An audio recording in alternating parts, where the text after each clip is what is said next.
We want to restore North America as a manufacturing powerhouse by reclaiming the supply chain. The deal in principle with Mexico will do that. If Canada comes in, that's great. I promise you this, Maria. Tomorrow morning on Maria in the Morning, you'll have some news one way or another that'll be big and perhaps market moving.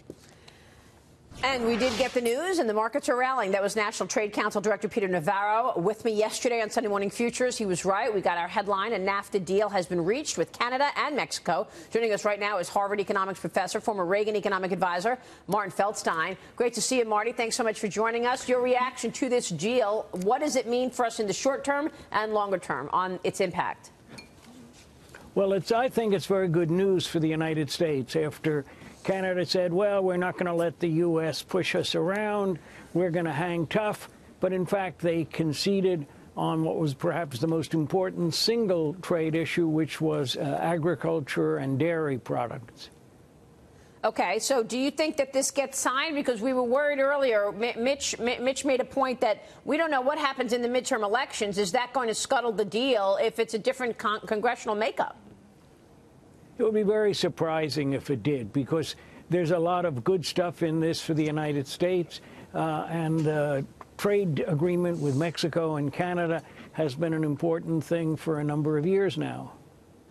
Professor Mitch Rochelle, one of the things we saw overnight after the deal was, I guess, handshaked or somewhat metaphor like that, the Canadian dollar and the Mexican peso rallied a little bit against the U.S. dollar. We've seen the U.S. dollar be very strong through all of this trade war talk. Do you think this begins to have other currencies rising against the dollar in the weeks and months to come? No, I think that's really second order. I think this is substantive stuff about the individual industries, but it's not enough to move currency markets.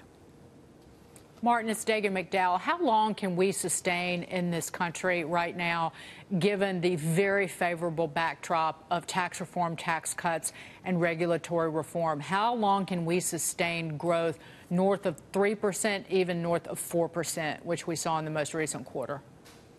Well, we had 4% in the second quarter. We're going to have 3+ in the third quarter. I don't think we can continue to have 3+. And as you know, what I worry about is that looking out over the next few years, this expansion may be fragile simply because asset prices are so far out of line with historic perspectives. So when would you expect the slowdown to begin, and how severe a slowdown are you expecting?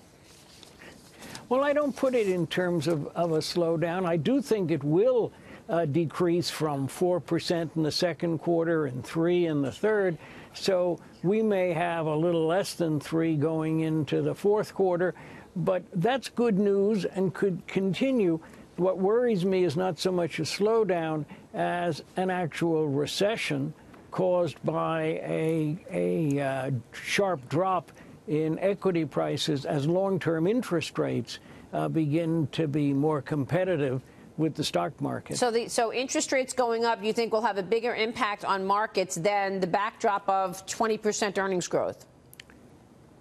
I think it will. I think that the earnings growth is understood, is projected, but I think once we see, let's say, a 5% 10-year Treasury number up from 3%, once we see a 5% 10-year Treasury number, I think you're going to see investors saying, well, we don't want to have hold equities that are priced 50% above the historic price-earnings ratio.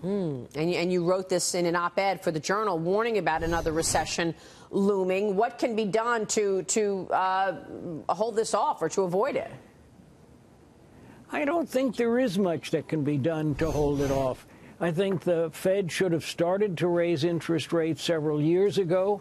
I think they're doing the right thing now, but they can't really accelerate the increase in interest rates. That would spook markets. So I think we can just think ahead to what might be done if the economy does turn down, as I expect it will, sometime in the next few years. There's a lot of folks out there who are saying that the recession that's coming on is a result of Trump's policies on tax reform and other things, saying that long-term this isn't sustainable.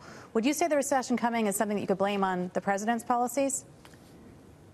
No, I think the president's policies, the deregulation and the tax policies, and now some of the trade things have all been very positive and helpful.